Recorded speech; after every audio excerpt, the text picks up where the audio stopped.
I told an AI about Ataturk's family origins. What happened next revealed something bigger than one historical debate. I mentioned Kocacık, a village near Debar in North Macedonia.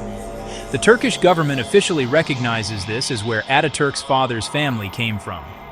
The AI immediately started correcting me. There are various claims about his family origins. Documentation from that era is incomplete. We should be careful about these assertions.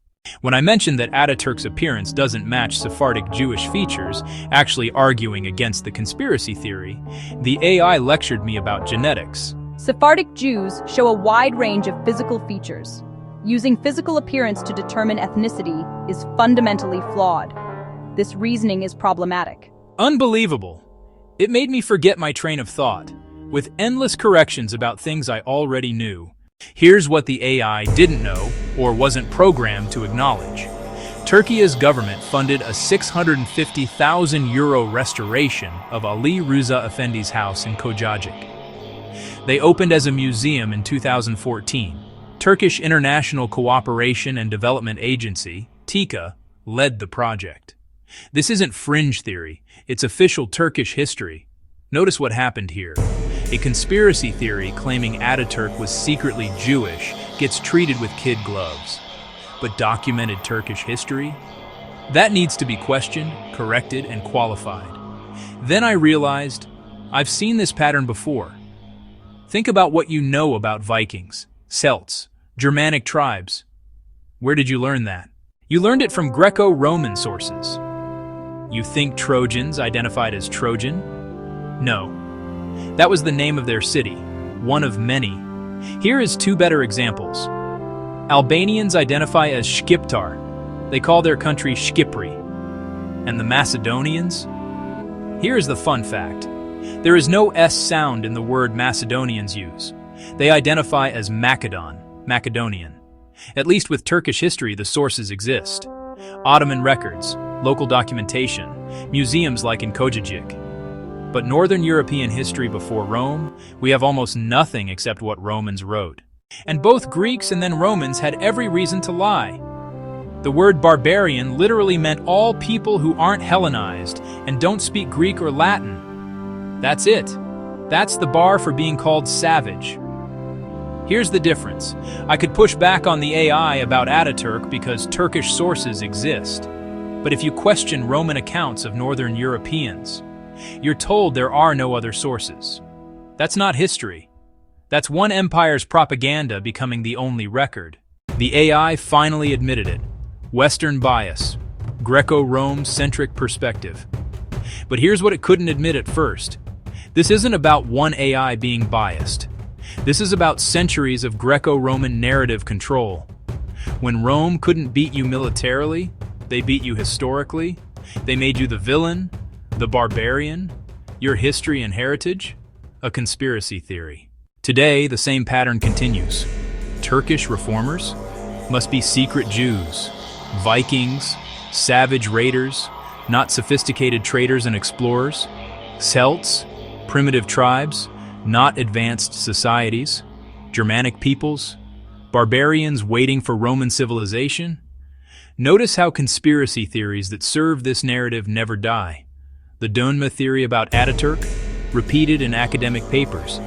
Vikings as mindless savages, still in textbooks, but challenge the Roman version? Suddenly you need extraordinary evidence. A Turkish government museum with €650,000 of documentation? We need to be careful about claims. A Roman general writing about his own conquests, with every reason to exaggerate? Primary source, historical fact. That's physical proof, official documentation, living history. But Western academia questions it. Just Roman accounts calling them barbarians, and Western academia never questions that. See the pattern? When you have sources, like Turkey does, they're dismissed. When you don't have sources, like Northern Europeans, Roman propaganda fills the gap. But Western academia questions it. Either way, the Greco-Roman narrative wins.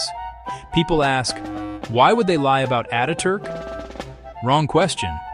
Ask, Who benefits when non-Western historical narratives are always questioned, always qualified, always second to Greco-Roman sources? It's not a bug, it's the feature of the system. The AI could admit bias because I had proof it couldn't ignore. Northern Europeans never got that chance. Their proof was burned, buried, or never written down in languages Rome respected. But here's what we can do.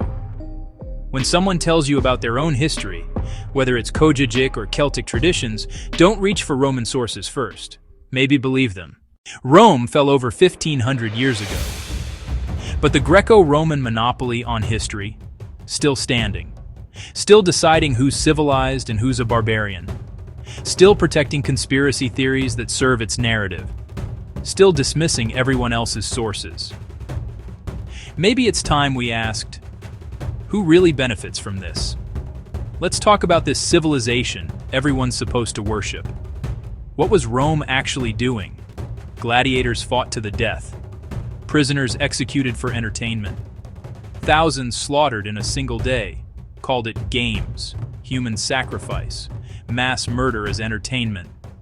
And they called it games. This is your standard of civilization. Rome called everyone else barbarians while feeding people to lions for fun, genocided entire populations and called it bringing civilization. They enslaved millions and called it Pax Romana. And now, Northern Europeans, descendants of the people Rome called savages, build capitals that look like Roman. They identify with their conquerors. They call themselves heirs to Rome. They parade around as the civilization that once called them animals. So what happens when you identify with Rome? You identify with barbarism while calling it civilization. You adopt the framework of your conqueror. You become Edom. You become their trope for the nations. And you don't even know what those words mean or who's using them. There are people who still use this language. Nations, animals, barbarians. They know what Rome represents. They're working from a different map than the one you were taught.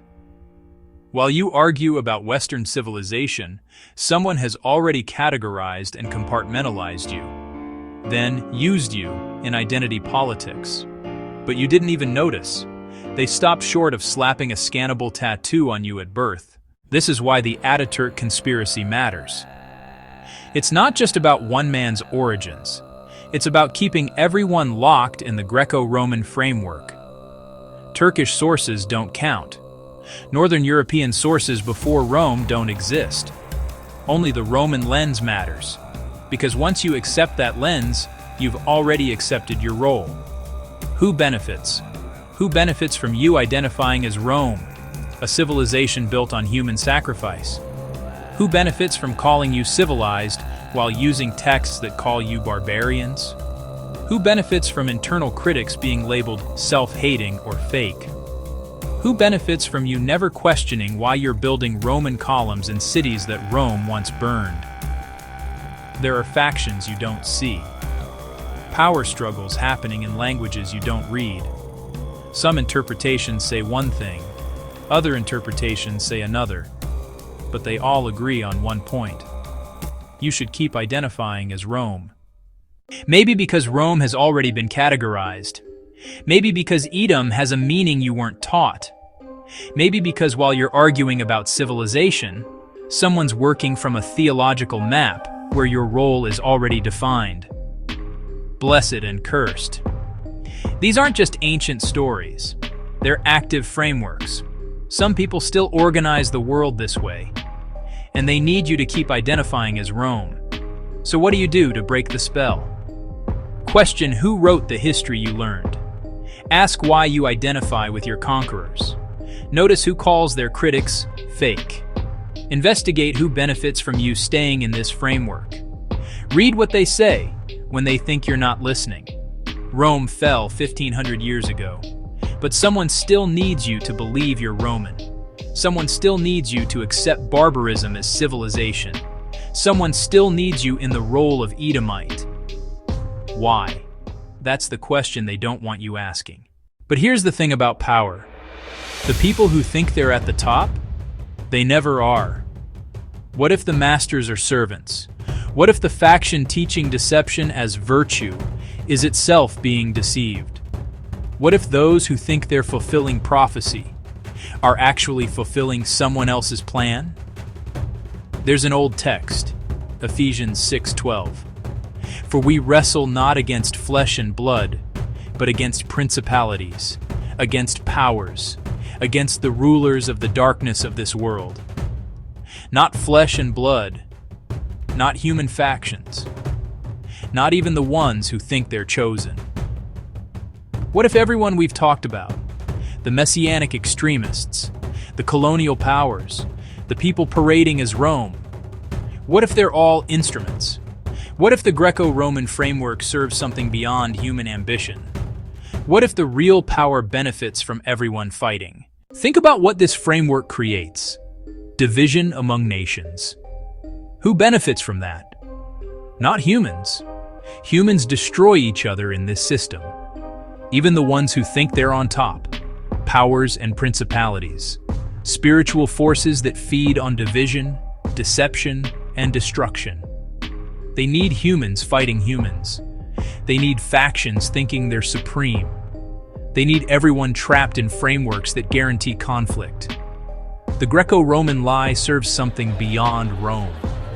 The messianic faction thinks they're manipulating the nations. They think they're on top. They think they're fulfilling their destiny. But what if they're the most deceived of all? What if the ones teaching deception are the ones most deceived? What if their supremacy theology is itself a tool? What if believing you're chosen makes you the perfect instrument? Look at the pattern. Rome conquered nations and called them barbarians. Rome's victims now identify as Rome. A faction claims to be above Rome. But the framework serves something above them all. Everyone thinks they're using the system. The system is using everyone. What do powers and principalities want? Humans divided, nations at war, deception as normal. Everyone claiming supremacy, nobody seeking peace, all focused on flesh and blood enemies. The Greco-Roman framework delivers all of that. And the people maintaining it think they're the beneficiaries. This isn't about Jews versus Gentiles, or Turks versus Greeks, or civilization versus barbarism, or even one faction versus another. It's about powers and principalities versus humanity. And they've convinced us to fight each other instead. So how do you fight powers and principalities? Not by hating the humans they're using, not by creating new divisions, not by claiming your own supremacy. You fight by refusing to play the game. Refuse to identify with your conquerors.